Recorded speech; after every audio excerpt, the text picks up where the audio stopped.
Honda company करीब 2 करोड़ रुपए कमाती है हर मिनट। वो आज बाइक्स, कार्स, प्राइवेट जेट्स और इवन रोबोट्स बनाती है। बट सरप्राइजिंगली इन सब की शुरुआत एक ऐसे गरीब लड़के से हुई थी जिसे बचपन में खुद एक साइकिल तक नसीब नहीं थी। कहानी की शुरुआत होती है 1906 में। जापान के एक स्मॉल टाउन में जन्म होता है सोइचिरो होंडा का। उनके फादर एक लोहार थे और मदर सिलाई का काम करती थी। उनकी फाइनेंशियल कंडीशन बहुत खराब थी, इतनी खराब कि वो सोइचिरो के 5 भाई बहन को बेसिक मेडिकल केयर भी नहीं दे पाए और उन्हें बचपन में ही खो बैठे। इस कंडीशन से बाहर निकलने का एक जरिया था पढ़ लिख कर फ्यूचर में कहीं नौकरी करना। बट अनफॉर्चुनेटली सोइचिरो पढ़ाई में भी काफी कमजोर थे। लेकिन अभी भी एक उम्मीद बाकी थी और वो थी मशीन्स। बचपन में सोइचिरो अपने ग्रैंडफादर के साथ एक राइस मिल में जाया करते थे। इस मिल की खास बात ये थी कि वहां पे एक पेट्रोल पावर्ड मोटर का यूज करके काम किया जाता था, जो उस समय काफी रेयर थी। उस मोटर का साउंड, उससे निकलता हुआ धुआं और पेट्रोल की स्मेल उन्हें काफी फैसिनेटिंग लगती थी। और इसी मोटर को देखते देखते उनका मोटर्स और मशीन्स में एक पैशन डेवलप हो गया। 11 साल की उम्र में सोइचिरो के साथ कुछ ऐसा हुआ जिसने उनके इसी पैशन को एक लाइफ चेंजिंग डायरेक्शन दिया। उन्होंने अपनी लाइफ में पहली बार एक कार देखी थी। सोइचिरो उस कार से पूरी तरह मेस्मराइज्ड हो गए थे। उसे देखते ही वो बिना कुछ सोचे उसके पीछे भागने लगे। जब कुछ दूर जाके वो कार रुकी तो उसके नीचे थोड़ा सा पेट्रोल लीक हो गया। उन्होंने लिटरली नीचे झुककर पेट्रोल को स्मेल किया और उसे अपने हाथों में लगा लिया। और इसी वक्त उन्होंने ठान लिया कि वो एक दिन खुद अपनी एक कार बनाएंगे। ईयर 1922 सोइचिरो ने मैगजीन में एक एड देखा। टोक्यो शहर में आर्ट शोकोई नाम का एक गैराज था जो वर्कर्स ढूंढ रहा था। उन दिनों एक गैराज में कार्स को रिपेयर करना सोइचिरो के लिए एक ड्रीम जॉब थी, इसीलिए उन्होंने बिना देरी किए जॉब के लिए अप्लाई कर दिया और लकीली वो हायर भी हो गए। उन्होंने अपनी पढ़ाई छोड़ दी और केवल 14 साल की उम्र में अपनी मंजिल की तलाश में टोक्यो शहर की ओर निकल पड़े। सोइचिरो काफी खुश थे। वो फाइनली उन चीजों पे काम करने वाले थे जिनके लिए वो सालों से पैशनेट थे। लेकिन रियलिटी तो कुछ और ही थी। शुरुआत से ही आर्ट शोकोई के ओनर ने सोइचिरो को साफ सफाई और बेबी सिटिंग के काम पे लगा दिया। महीनों बीत गए लेकिन उन्हें कार्स को छूने तक नहीं दिया गया। वो अब होप खोते जा रहे थे। उन्होंने कई बार काम छोड़कर घर वापस जाने का सोचा, लेकिन वो केवल इसलिए रुक गए क्योंकि इस फेलियर के बाद उन्हें अपने पेरेंट्स को फेस करने की हिम्मत नहीं थी। 1923 में जापान में एक मेजर अर्थक्वेक आया, द ग्रेट कांटो अर्थक्वेक। पूरे जापान में मैसिव डिस्ट्रक्शन हुआ। लेकिन सरप्राइजिंगली यही अर्थक्वेक सोइचिरो के लिए लकी साबित हुआ। अर्थक्वेक के बाद आर्ट शोकोई के ज्यादातर मैकेनिक्स अपने अपने घरों को रिपेयर करने के लिए गांव लौट गए। अब गैराज में केवल सोइचिरो और एक और एम्प्लॉय बचे थे, इसीलिए फाइनली ओनर को सोइचिरो को कार रिपेयरिंग में लगाना ही पड़ा।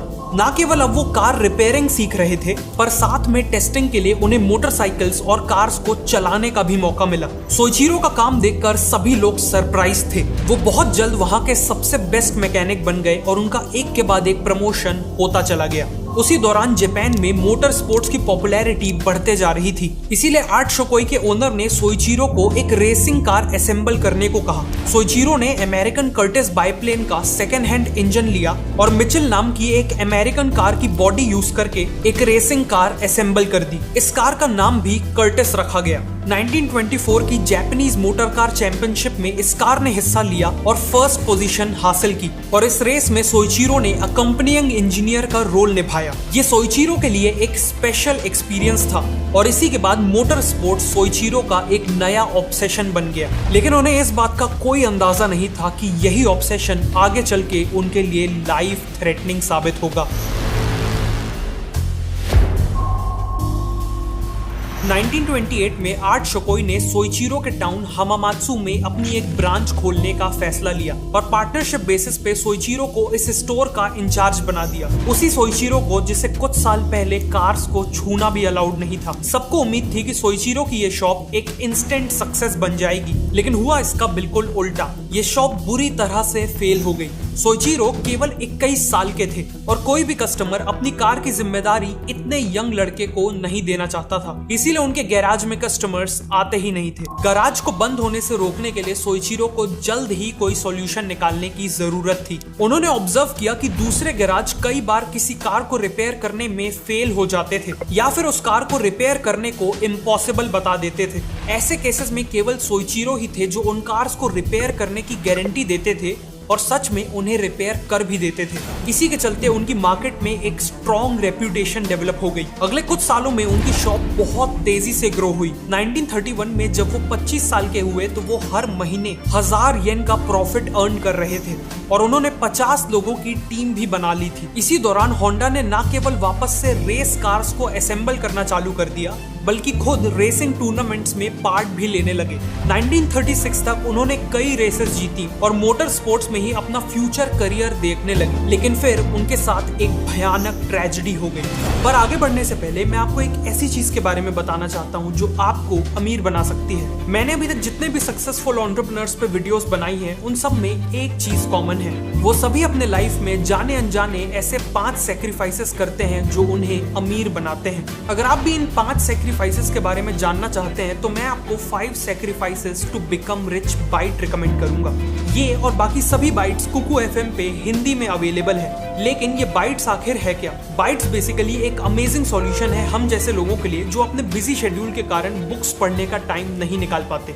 बाइट्स को सुनकर आप केवल 15 मिनट में पूरी बुक की लर्निंग्स को कवर कर सकते हो। बाइट्स का नरेशन भी काफी स्मूथ है। आप इन्हें मॉर्निंग वॉक करते हुए, खाना खाते वक्त या फिर सोने से पहले कभी भी सुन सकते हो। मतलब सुनो तेजी से, पढ़ो तेजी से। पिछले कुछ महीनों में कुकू एफएम की इन 3 बाइट्स ने मेरी लाइफ में बहुत वैल्यू ऐड की है। इसीलिए मैं रिकमेंड करूंगा कि आप भी बाइट्स को जरूर चेकआउट करें। और अगर आप कुकू एफएम के सब्सक्राइबर नहीं हैं तो आप मेरा डिस्काउंट कोड शिवांशु50 यूज करके फर्स्ट मंथ के लिए 50% ऑफ क्लेम कर सकते हैं और 99 रुपीज की जगह केवल 49 रुपीज में कुकू एफएम को एक्सेस कर सकते हैं। कुकू एफएम का लिंक मैंने डिस्क्रिप्शन और पिन्ड कमेंट में डाल दिया है। अब होंडा की कहानी पे वापस आते हैं। जुलाई 1936 में रेसिंग के दौरान उनकी कार का एक मेजर एक्सीडेंट हुआ। जब सोइचिरो ने हॉस्पिटल में आंखें खोली तो उन्हें पूरी बॉडी में एक्यूट पेन महसूस हो रहा था। उनका फेस बुरी तरह से इंजर्ड था, लेफ्ट शोल्डर डिसलोकेट हो चुकी थी और रिस्ट फ्रैक्चर हो चुकी थी। सैडली होंडा के पास अब रेसिंग को हमेशा के लिए छोड़ने के अलावा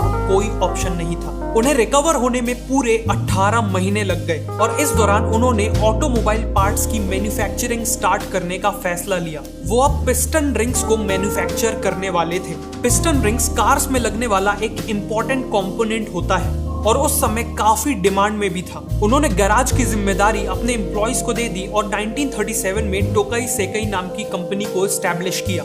50 नए एम्प्लॉइज हायर किए और काफी एक्सपेंसिव मशीन्स भी खरीद ली। उन्हें पिस्टन रिंग्स बनाने का कोई एक्सपीरियंस नहीं था, इसीलिए फैमिली और फ्रेंड्स ने उन्हें इस बिजनेस के अगेंस्ट वार्न किया। लेकिन सोइचिरो नहीं मानी।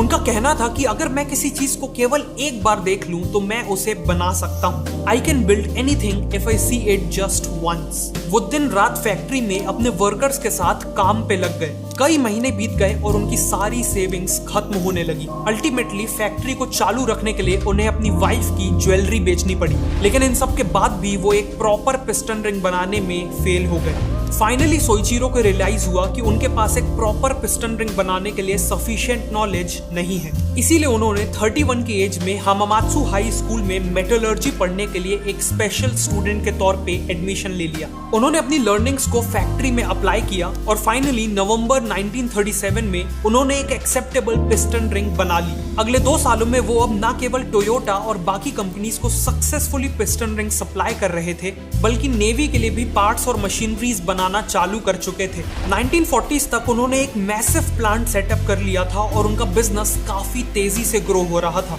लेकिन फिर कहानी में एक मेजर ट्विस्ट आता है। ये वर्ल्ड वॉर 2 का टाइम था और जापान और अमेरिका आपस में वॉर लड़ रहे थे। वॉर के दौरान एक दिन आसमान से अमेरिकन फाइटर जेट्स ने बॉम्बिंग करी और सोइचिरो के प्लांट को बुरी तरह से डैमेज कर दिया।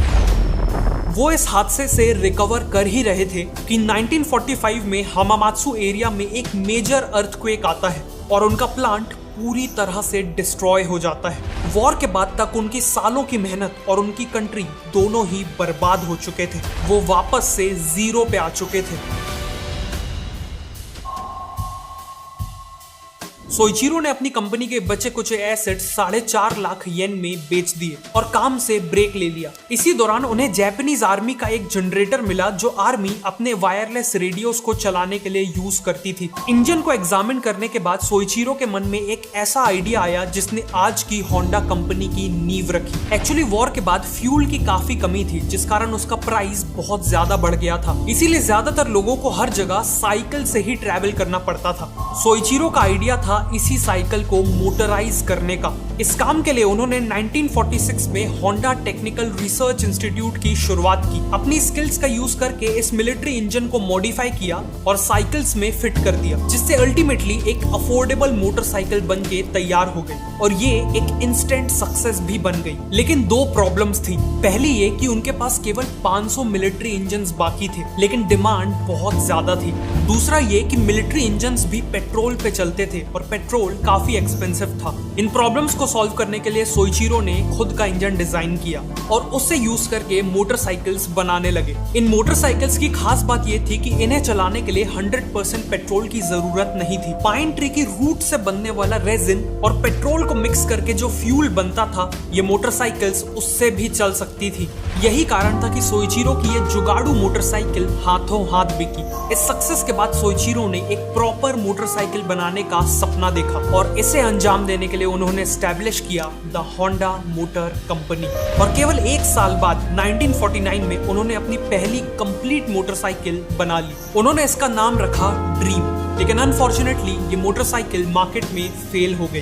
ड्रीम मोटरसाइकिल की स्पीड और स्टाइल दोनों बहुत अच्छा था, लेकिन साथ में ये उतनी ही हैवी और एक्सपेंसिव थी, जिस कारण ये कॉमन जापानीज मैन के लिए सूटेबल नहीं थी। इस फेलियर के बाद सोइचिरो ने ठान लिया कि वो मिडिल क्लास के लिए एक परफेक्ट मोटरसाइकिल बनाएंगे। सबसे बड़ी प्रॉब्लम ये थी कि ज्यादा पावर जनरेट करने वाले इंजन्स ज्यादा बड़े और हैवी भी होते थे, जिस कारण पूरी बाइक भी हैवी हो जाती थी। इसीलिए 1952 में सोइचिरो ने कब नाम का इंजन डिजाइन किया, जो साइज में तो काफी छोटा था लेकिन साथ में बहुत पावरफुल था। ये इनोवेशन उस टाइम के हिसाब से एक बहुत बड़ी अचीवमेंट थी और इसीलिए उन्हें जापान का ब्लू रिबन अवार्ड भी मिला।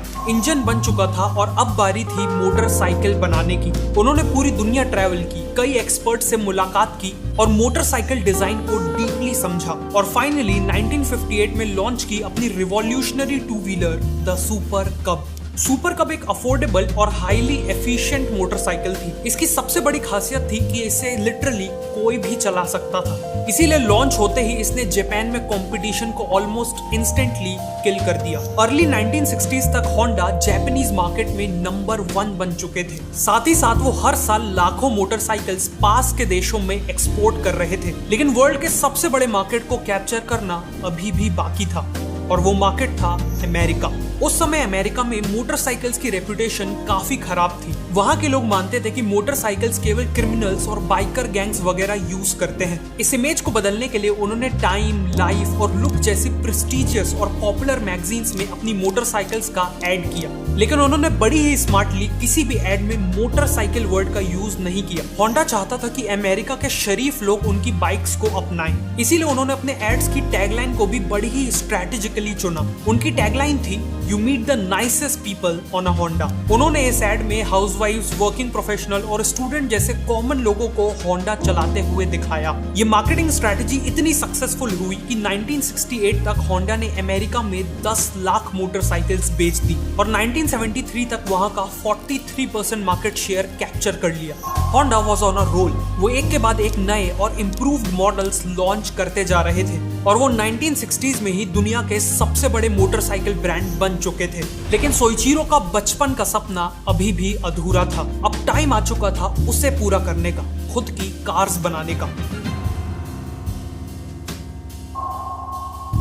1960s में जापान में ऑलरेडी टोयोटा, निसान और सुजुकी जैसी कंपनीज थी जो कार मार्केट को रूल कर रही थी। कंपटीशन बहुत ही स्टिफ था, इसीलिए सभी ने सोइचिरो को कार मैन्युफैक्चरिंग में एंट्री लेने से मना किया। लेकिन सोइचिरो डिसीजन ले चुके थे। उन्होंने मैसिव टाइम और मनी इन्वेस्ट करके 1963 में अपना पहला 4 व्हीलर लॉन्च किया। लेकिन उनका पहला 4 व्हीलर कोई कार नहीं थी, बल्कि T360 नाम का एक पिकअप ट्रक था। अनफॉर्चुनेटली ये ट्रक कमर्शियली एक फेलियर था। होंडा की शुरुआत अच्छी नहीं हुई थी, लेकिन उन्होंने हमेशा की तरह हार नहीं मानी। उन्हें मोटरसाइकिल मार्केट में सक्सेस तब मिली थी जब उन्होंने एक कॉमन मैन के लिए मोटरसाइकिल बनाई थी। सिमिलरली 1967 में उन्होंने एक कॉमन जापानीज फैमिली के लिए होंडा N360 लॉन्च की, जो एक स्पेशियस और हाई माइलेज देने वाली कार थी, लेकिन उसकी यूएसपी थी उसका प्राइस। N360 अपने कॉम्पिटिटर से अराउंड 25% चीपर थी, इसीलिए इसने लॉन्च होते ही जापानीज मार्केट को डिसरप्ट कर दिया।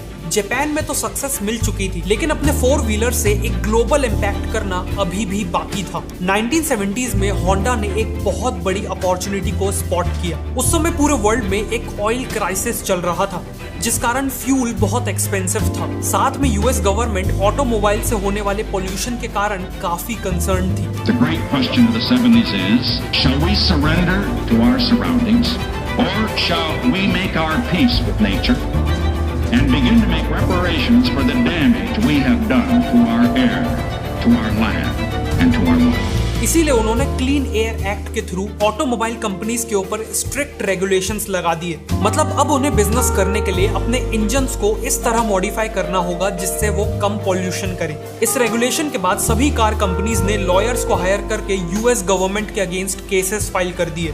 लेकिन वहीं दूसरी तरफ होंडा ने लॉयर्स की जगह बेटर इंजीनियर्स को हायर करके अपने इंजन को बेटर बनाने पे काम चालू कर दिया। अगले कुछ सालों में होंडा ने compound vortex controlled combustion engine, short में CVCC इंजन लॉन्च किया।